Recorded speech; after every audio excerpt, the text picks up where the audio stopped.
Joe, how you doing, bro? Bro, I'm good.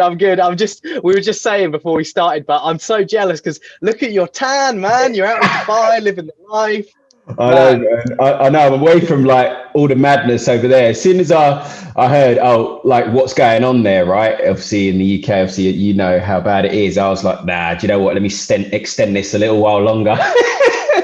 Dude, Yeah, man. don't come back until like April. That's what you got to do. Oh, mate, if I could, I would. Honestly, that is deadly. I know. The thing is, over here, it's just so normal. Like everything just going Yeah, on, businesses as per usual. Like you can go out and stuff. Yeah, it's just yeah, man. It's just another world. It's another good world. for you. Good for that. It's good for Dubai and like what they're doing over there for them. Yeah, it's true. Exactly. They've handled shit and yeah, they're getting going. So, but Yeah, how have you been anyway? We haven't yeah, seen each other good, in a man. while. I know, I know. No, it's been a good. I mean, so before the lockdowns and everything got really, really strict, Hmm. me and my girlfriend came back to my parents' house. So we just been here, and Oh, it's nice. It's like it's a bit more spacious here. Like they've got a garden and stuff. Like in yeah, London, we've just got like, this little apartment. So yeah, it's been nice. nice. A bit. Is it? Are you like near the coast? Bit more fresh air. Uh, it's Winchester, so it's like 20 minutes north of Saturn, which is pretty close to the coast. So Nice. kind of Okay. close. Lovely though. Yeah. I mean, at least you get a bit more fresh air from the city and stuff. So Yeah. you Oh know, man, yeah, that's so true. That is really true, exactly. actually. Yeah. Good for you. Nice, bro. Good stuff. Yeah. Well, man, we haven't spoken markets in a little while and put to each other. No. So, I mean, I'm just thinking I mean, let's just start with what's happened over last. Should we just go over the last couple of weeks, pretty much? I mean, Yeah, I reckon so. yeah. I mean, this week it's been a bit of a weird one. Like the dollar as a whole, it's very Yeah. choppy and non-committal. Obviously, we had that big boost last week, right, off away from those 3-year lows.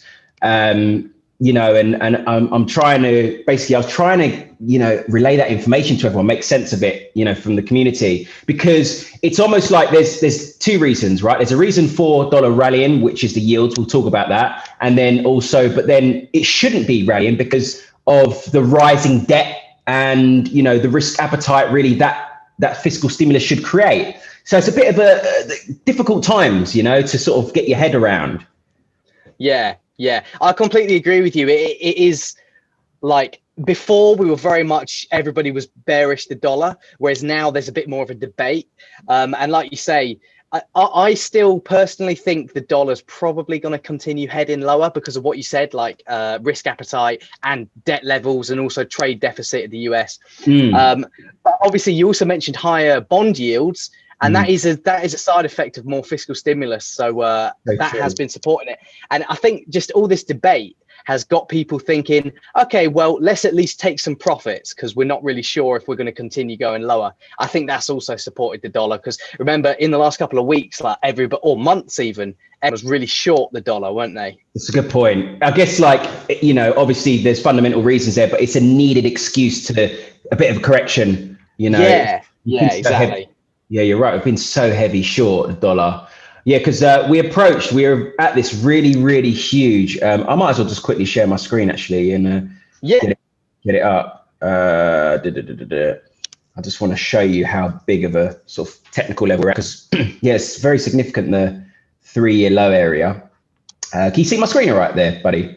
yeah, I got it. Dixie. Okay, if you look at this on a monthly,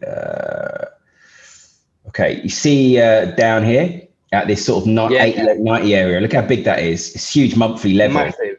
So we just sort of got near that and like, oh, bounce away. The buyers coming trying to defend this area. But, you know, what's to say we can't, obviously the rallies won't be sold. I believe they will, as you said, longer term, where, you know, got to be bearish dollar, especially if like, the thing is, right, we are, I think obviously it's an excuse for the dollar correction, but I think everyone's getting a little bit sort of clouded again about these near-term COVID cases spiking. Obviously, UK, whatever. Parts of China, I think, gone into lockdown again, and France are tightening restrictions even more. But I think everyone's just getting clouded again, like this near-term situation, not thinking about the long term when everyone's vaccinated and stuff, you know. And then we can Yeah, just yeah, no, I completely agree actually, because like you say, like the numbers, like the deaths in Europe, like in the UK as well, it's been getting ugly. Horrendous. So and like you say, lockdowns in China, that's actually, in terms of the economy, that's a much bigger risk, because we're already in lockdown over here. But if they have to put their whole country in lockdown, well, then that's like a double dip for them. True. So yeah. True. But yeah, like you say though, it's like we got to keep thinking forward, because hopefully by summer everyone's going to be, not everybody, but a lot of people are going to be vaccinated, and it's not going to be, we're not going to have to lock down again. So exactly. Yeah, I don't know. What do you reckon? Yeah, I'm going to get onto that point in a minute. I just wanted to quickly mention something, just a bit more light-hearted. Well, it's kind of not, it's not really light-hearted as such, but I saw when you said about China, because I saw so many memes, and just the fact that they've received our mutant version of the COVID over there. Oh, I didn't know they had that. yeah. So the cases over there have been picked up. So it's almost a bit of a well, I mean, it's not that, I don't know whose fault it is, whatever, but it's just like you know what I mean? One British export made it back to China, just not the one they wanted. Literally, fuck's sake. Oh, excuse my language. It's all right, Dan will beep it out.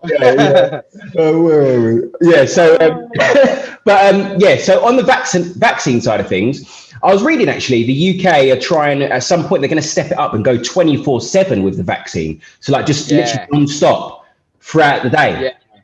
That's good. Yeah, that's good. I agree. And that is potentially, that could be, I mean, actually, I'm just looking at the pound on the day. Pound's been doing quite badly, but I think over the next couple of weeks, potentially there's a bit of room for a bit of outperformance based on the fact that the UK has actually been doing really well in terms of the vaccine compared to like the EU and compared to other countries. Like you have to give it to like the UK government were terrible this whole crisis, but the one thing that it seems like they've been getting right is the vaccines. So you got to give it to them for that, I guess. I'm not giving it to Boris though. Don't give it to Boris now. This guy. But yeah, dude. So okay, actually talking about UK quickly, we had some data today. Obviously it's not as bad, but we still got the risks. It's shown now risks of a double dip recession, right, for the UK. Another contraction there. We've gone back into contraction. First time since November, wasn't it? I think. Yeah, it was contraction in November. Yeah, I mean, I think at this point, everyone's kind of expecting it. December's going to be even worse. January now, like the lockdown at the moment is the biggest it's been since last March. So this is going to get worse. But true. But bigger picture. But yeah, right? like we were just bigger picture. Exactly. Like we were just saying about that vaccine optimism. UK is leading the vaccine race compared to like EU and the US. That is kind of well, I mean, we're selling off right now, but it has been keeping the bears at bay a little bit. True. And you know what, on that point as well, yeah, because if you look GDP on the week versus in comparison to its peers versus dollar, GDP is actually better and I think, partially as well, I was surprised. The Bank of England Governor Bailey, he sort of shrugged off negative rates, didn't he? Yeah, that's true. I mean, quite surprised. Yeah, I mean, so am I, to be honest, because I was kind of more of the view, like over the last couple of months, that they were going to be quite tempted by negative rates and they were just going to do it. They were just going to, go ahead and do it. Because to be honest, for me, like my personal opinion is, if you're going to squash interest rates all the way down to 0.1, why is it that big a deal to just take it to minus 0.1 or something like that? Do you know what I mean? I'm not really sure, because if you look at the real interest rate, which is when you subtract inflation, it's already in negative territory anyway. You know what I mean? So, and the real interest rate is what matters for like consumers and lenders and stuff. But anyway, yeah, like you say, he didn't seem keen on negative interest rates. So yeah, no, you're right. I wonder as well though, if maybe, because you mentioned everything from a consumer's perspective, but what about if, for example, they think, okay, if we go negative rates, then there's going to be more outflows from the UK. Bear in mind, we potentially got some outflows from Brexit. Maybe well, of course, will we get some more outflows because rates are now negative, turning off foreign investors? Maybe, next, I guess, but 0.1 anyway, but they're negative. Just put more people off. Maybe, I don't know, perhaps. Yeah, no, it's a good point. I mean, maybe it's a good excuse not to go any lower with interest rates. Yeah, because they need business investment and stuff as well. So, yeah. But, what else has been going on? Okay, let's talk Trump and Biden now. Trump and Biden. No, he's had all these Can I just ask? Oh, yeah, no, go on, you talk. I want to hear what you think about everything.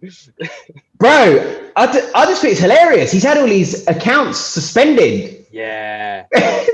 These guys are funny, man. I like it though. I like it. Finally, like, I guess maybe because he's outgoing, right? They're like, do you know what? Let's do it. But maybe if he wasn't outgoing, they wouldn't have had the guts to do that. I don't think. Like suspend all these like social medias. Yeah, definitely not. And actually, another reason that I saw people saying, which I kind of agree with, is that the Democrats just won a majority in the Senate. Yeah.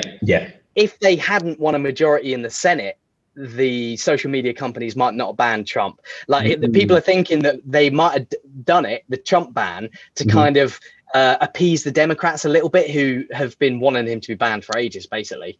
Makes sense. Yeah, makes sense. Yeah. Oh, bless him. No, actually, not bless him, but I'm going to miss him in a way. I'm going to miss him. I'm going to miss the excitement he brings. Yeah, definitely. I know Biden's not going to be as sexy by any means. No. Biden's going to be so boring, dude. Oh my god, he really is. He's just going to be a puppet at the end of the day. But no, sorry, that's just a bit of an opinion. But yeah, dude, what else has been going on? I think pretty much that's it, really. Yeah, that's all the important stuff to it. It's just been all about like US fiscal stimulus, which we talked about, bit of GBP. I mean, I'm just having a look around markets. Yeah, I guess we could maybe talk a bit about oil. That's been doing well off of all the risk appetite because of the vaccines, but also the Saudi Arabia cuts the other week. Oh, do you know what? I didn't know about that. My bad. Okay, go on. What was the on that? Yeah, no, there was this OPEC meeting last week, and it was boring. It didn't really deliver anything. But then the Saudi Arabians came out and said, and surprised everybody by saying, we're going to cut our crude oil production by 1 million barrels per day, which is that's like an eighth of their daily production. Wow. In February and March. And oil market's been, I know they're consolidating a bit last couple of days, but so far on the year they've been doing really well. So yeah. Okay, but saying that, I appreciate that. But you remember back in the midst of the crisis, we had the bit of the oil situation war with Saudi and Russia and all that. It was between Saudi and Russia mainly. But then did they really scale back their, because they started pumping up and dropped the price back then. So I wonder if that just negates that anyway, you know what I mean? Yeah, true. Actually, that's a really good point. They were going for it. Yeah, they screwed everybody over back then, so now they're just like, yeah. Yeah, totally. But yeah, I think oil might take a bit of a knock with, it may do just because of China, some of the cities going into lockdown again. I don't know if that spook anybody. What are we saying today? Where are we? It's about 1% lower, so okay. Yeah, we're a little bit off highs. Since this China stuff's been coming out last couple of days, we are off highs, that's true. Okay. Yeah. I think that's pretty much it then, dude. Yeah. Yeah. Think about this. Like, it's been a crazy start to 2021, hasn't it? God, it has, man. So crazy. I thought it's good. Man, I was actually thinking that last night, actually. I'm just waiting. What's next? Are we going to, it's one of these two for me, okay? Either people start mutating into some weird creature from the vaccines, or we get aliens. One of the two is happening this year. Oh, it's got a bit. Which one do you prefer? I'd rather the aliens. No, same actually. Yeah. I'd rather the aliens. Yeah, I don't. Aliens would be kind of cool. Yeah, aliens would be cool. It'd be interesting. But I know it's just people would just be scary. It'd be like, I don't know if you've seen the film, like the Will Smith film, I Am Legend, where like that. Film. Yeah, like that, and everyone comes out from the shadows, like animals and shit. And they're like, they have superhuman strength and stuff. Yeah, exactly, like that. That's why it's so scary, because you know how zombies are usually rubbish, but these zombies were like amazing. Yeah, I know. Never know. It's been a weird year, so who knows? Don't rule out. That's a lesson, isn't it? Yeah, exactly, 100%. All right, dude. Well, man, that was a good one. Nice chatting again, bro. Nice chatting, dude. See you later.